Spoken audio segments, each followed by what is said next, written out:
Hello everyone, welcome to this video on an English through on Porto. Today I'm going to give you something a bit different, but something I might continue to do if this is popular enough. And that's to give you my player ratings for the players who played today against Santa Clara. And let's go through them. Diogo Costa, I'll give him a 5. Apart from pick the ball out of his net and play a few passes, I don't think he had much to do. Possibly could have done better with the goal, but then there's also the deflections to bear in mind. So yeah, I'll just put it in the middle and give it a 5. Martin Fernandes, well, got injured in the first half, so I'll just skip over him.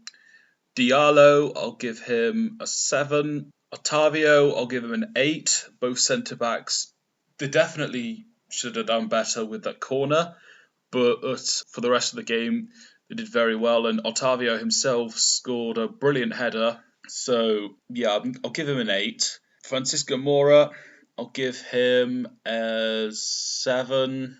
Alan Varela, I'm going to give him... I'll give him an 8. I was tempted to go 9. He was the best player for Porto. You've also got to bear in mind that he was quite isolated in terms of the defensive midfield duties. I'd probably have given him a 9 if Porto had gone on to win. He was certainly playing some passes and he got the assist for the goal, but not quite a winning performance, so I'd just about say 8. Vasco Sousa, ineffective, I'll give him a 4. Fabio Vieira, I'll give him a 6. Definitely could have done better in midfield, but he had an alright second half, so I'll give him a pass overall.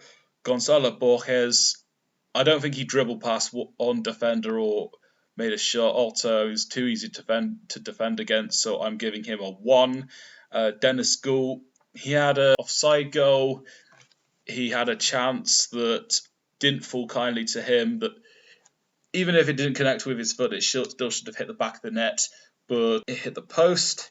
Didn't have much to do in the second half, so I'm going to give him a 3. Galeno, who's the one to talk about. Of the two wingers that started, he was the better of the two, but honestly, Galeno, he did not have a good game. Didn't really have many shots, wasn't really effective in the attacks that Porto did have, and he's missed 2 penalties. So, do I give him a 1? That's the big question.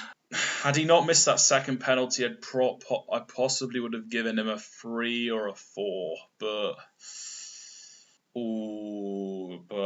I'm going to go with one of the low ones. But do I go as... He's not a 0, but I'm going to give him a 1. He's missed 2 penalties and he ghosted throughout pretty much the rest of the game.